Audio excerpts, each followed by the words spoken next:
Nos encontramos nuevamente aquí en Ideas Geniales por iniciativa del Centro Ricardo Benjamín Salinas Pliego y me encuentro con mi querido compañero erudito, querido Gerardo Laveaga. Vamos a hablar de un tema que es el teatro. A mí me parece una idea genial. Pues. La teatralidad. Me remonta a eso tan humano y tan primitivo de ponerte en los pies del otro, representar que no eres tú. Te puedes poner una piel de animal, te puedes poner una máscara, jugar a ser otro es humano y es primitivo y es algo que lo tenemos en el ADN desde tiempos inmemoriales. Dicen por ahí que todos estamos representando la vida, un papel, porque todo es un gran teatro. Pero no, yo lo que sí quiero hablar es de esa voluntad de ponerte en un personaje que no seas tú y representar cosas del mundo. Quizá es más fácil, quizá es terapéutico, quizá psicológicamente es la forma que tiene el ser humano de solventar temas si lo ve representado y no en sí mismo. Y entonces me voy a la antigua Grecia porque el tema del teatro, como lo conocemos, pues es el teatro clásico. Debe de haber manifestaciones en otras culturas, sin duda las hay. Incluso estaba leyendo que en las culturas prehispánicas la teatralidad de los rituales religiosos era también una forma de escenificar pasajes y temas para esa religión. Pero volviendo a la Grecia antigua y a ese teatro, Gerardo, qué invento, qué maravilla, ese carro que llegaba a los pueblos en el año 600 antes de Cristo y representaba pasajes incluso de sátira política ya desde esa época. El teatro, Gerardo. Habíamos hablado, Isabel, en algún programa anterior de la literatura.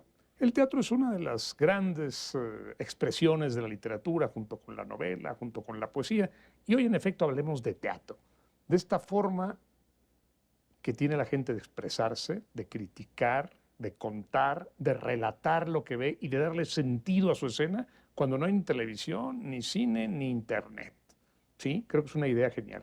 Y sí, el gran momento del teatro es el teatro clásico en Grecia, hacia el año 490 al 400, con Esquilo, Sófocles, Eurípides, incluso con Aristófanes, porque ellos expresan lo que quieren decir, lo que no pueden publicar en periódicos o en la televisión o en el noticiero, reúnen a la gente y se ríen del tirano, y se ríen de los ricos, y se burlan de los sacerdotes. Y el pueblo se ríe, y el pueblo reflexiona, y el pueblo se compromete. Es una idea genial, sin duda. Es una idea genial, Gerardo, porque además la tragedia y la comedia, lo trágico que estás tú diciendo de reflexionar cómo es posible que esta situación haya sucedido en nuestra sociedad, y la comedia, lo hilarante, lo que te hace pasar ese día, lo que te hace sentir lo humano, ¿no? No nada más todo es la tragedia y el sufrimiento. Y la construcción de un teatro a mí me parece increíble. Sí me impresionan todos los monumentos y me impresionan los grandes palacios griegos, pero la sencillez y la perfección de un teatro griego lo seguimos utilizando. Esos auditorios al aire libre con un escenario, con un centro y las escalinatas es como imperfectible, ¿no? El libro es imperfectible, el teatro lo es. Ese teatro es explanada. Los anfiteatros famosos, fantásticos. Yo pienso, por ejemplo, en los griegos viendo a Aristófanes. Sí. Cuando Aristófanes quiere hablar de la paz y cuenta una historia, Lisístrata, en que las mujeres dicen, no vamos a tener relaciones sexuales con nuestros maridos hasta que no paren la guerra. Es algo de una originalidad y Claro. una provocación fantástica. Pero también Aristófanes, el mismo Aristófanes, cuando critica a Sócrates, porque Sócrates dice, señores, reflexionemos, encontrémonos a nosotros mismos, examinémonos. El propio Aristófanes dice, a ver, señor, lo que tenemos es que ganar la guerra. No está reflexionando si vamos a la paz. No, hay que armarnos y pelear. Y se ríe de Sócrates y lo ridiculiza. Toda esta sátira, toda esta crítica política, sí, en los teatros, en los anfiteatros, como Epidauro y como todos los teatros que hemos visto, son fantásticos. No se entendía una comunidad sin un teatro. Punto. Increíble. Era el centro de unión. Absolutamente. Y además traspasa fronteras del tiempo, porque después lo adoptan evidentemente en Roma. También está el teatro romano con Plauto, Terencio. grandes ejemplos del teatro. Pero cuando el mundo cae en la Edad Media, cuando el mundo literalmente se piensa que hay un oscurantismo, no necesariamente hay que ver esas construcciones para darte cuenta que oscuro no tenía nada. Quizá en el pensamiento sigue habiendo representaciones, claro, ya en el mundo religioso. Pero antes de saltarme a esa parte, yo creo que una de las grandes culturas, de las grandes herencias que sentimos nuestras, seamos Occidente o incluso Oriente, es el teatro de William Shakespeare.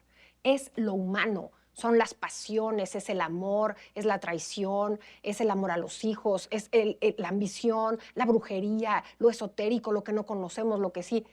Ese teatro que hace Shakespeare, esas obras que escribía además de una manera impresionante, rapidísimas, incluso ha habido una gran controversia que si era él o eran muchos, ese genio que le da a este hombre representar todas las pasiones humanas, todos los sentimientos en una noche, en un teatro, además redondo, porque esto era completamente inmersivo. No olvídate de lo que vas ahora a estos lugares de recreación en los Estados Unidos, en las grandes ferias. No, eso era un arte, meterte dentro de esas situaciones todas. Ahora que hablas de Shakespeare, yo creo que era el editor. Yo sí lo creo. Se ha hecho incluso ejercicios con computadora diciendo es imposible que el hombre que escribió Las alegres comadres de Windsor haya escrito Macbeth. Noche de Imposible. verano, No hay ejemplo, que es de forma, mis por las favoritas. palabras, por las estructuras. Los defensores dicen, no, es que por eso era un genio, porque podía hablar de esto y de esto. Todo implica que no, que Marlowe escribió algunas, que Ben Jonson, en fin, hay muchos más. Cuando se tiene una tumba de Shakespeare y se excava para sacar y llevar sus restos a un lugar más decoroso, no había nadie en la tumba de Shakespeare, estaba vacía. Entonces Bueno. yo creo que Shakespeare es más bien una imaginación, es como una... los ingleses patriotas son muy defensores de Shakespeare, no hay que decirlo delante de un inglés conservador. Claro. Pero yo sí creo que el teatro, independientemente de quién lo haya escrito, el teatro que hoy conocemos como teatro shakespeariano, el teatro isabelino, Sí. es fantástico. Sí, sí, pues, totalmente, ¿no? Y te puedes encontrar con una obra trágica, tremenda, de unas pasiones absolutas, como en un Hamlet o un Macbeth, o te puedes encontrar de una cosa maravillosa como una noche de verano.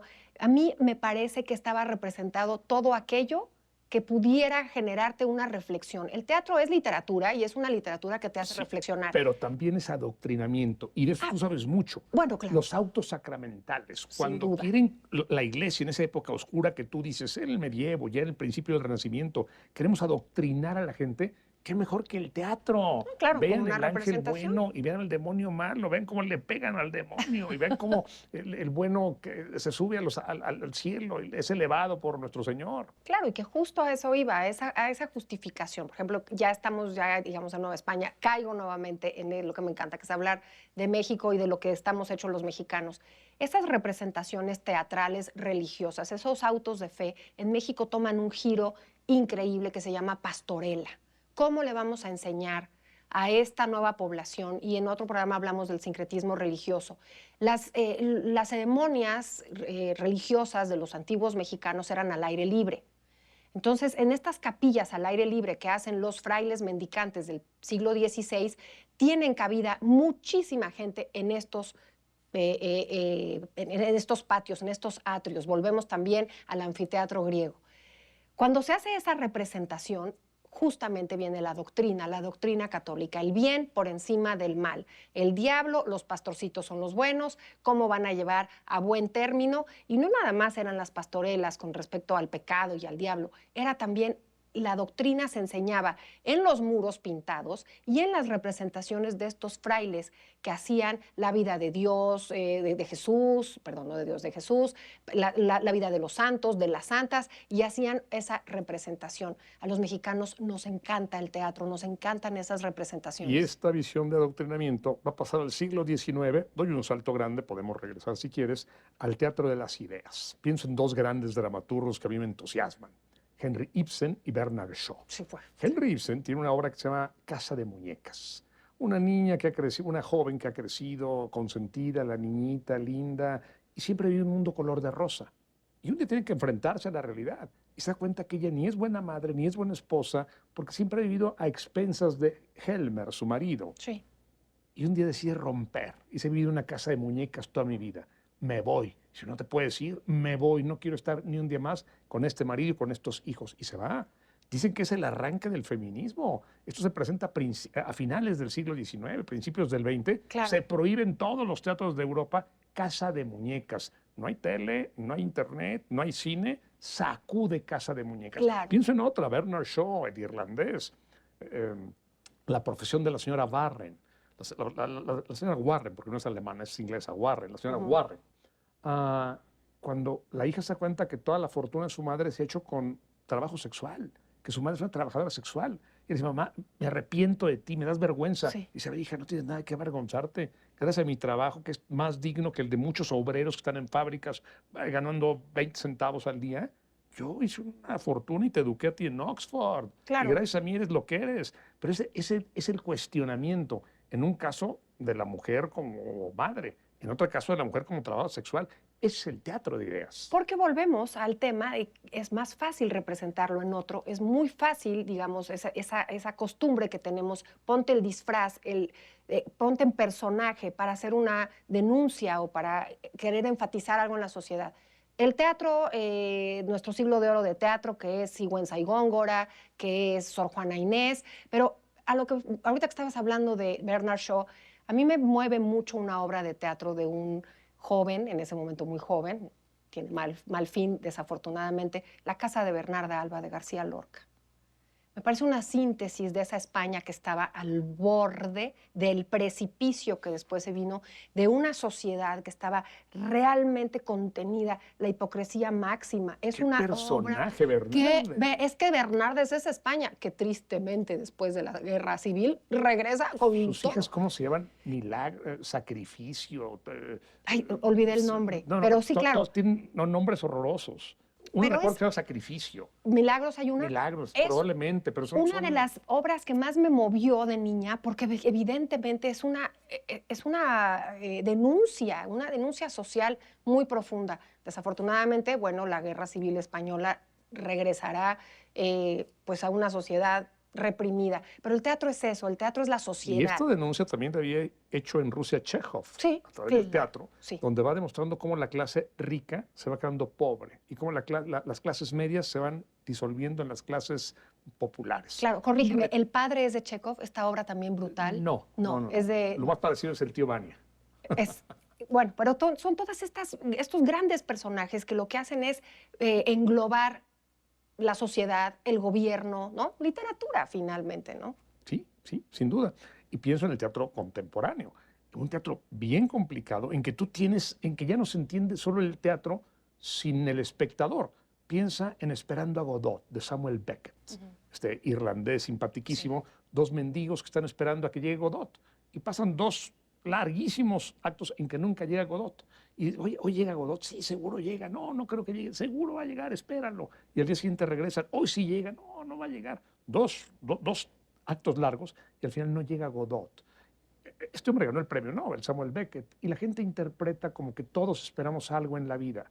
Godot para algunos es Dios, God. Para otros es lo que siempre esperamos. Yo algún día espero ser rico, yo algún día espero ser famoso, yo algún día espero tener hijos, yo algún día espero casarme, yo algún día espero... Todos esperamos algo. Claro. Y esa es la representación. Y nosotros como espectadores tenemos que llenar las piezas de Samuel Beckett. Y la sociedad, Gerardo, a lo largo de la historia ha ido vertiendo ese genio y esa creación y esas artes, porque estamos hablando de literatura, estamos hablando de teatro, pero no olvidemos la música. Teatro con música, la ópera, la máxima de las que a mí me enloquece y me parece una de las manifestaciones artísticas más maravillosas que puede haber, es llevarte al momento que se te pone la piel chinita, sientes cómo se te mueve todo o la aborreces, pero sin embargo es la creación máxima, la representación máxima teatral con música. La ópera es, digamos, es mi teatro favorito. No, me encanta la ópera, por supuesto que me gusta la ópera, Verdi, Wagner, por supuesto que me encanta, pero yo lo veo como géneros aparte, porque el teatro está reflejando una situación real. La ópera es un despliegue de música, de actuación. Se nos acabó el tiempo, Gerardo, ya nos tenemos que despedir de este tema de teatro aquí en Ideas Geniales, eso que ha cambiado el mundo. Muchísimas gracias por habernos acompañado en este episodio más.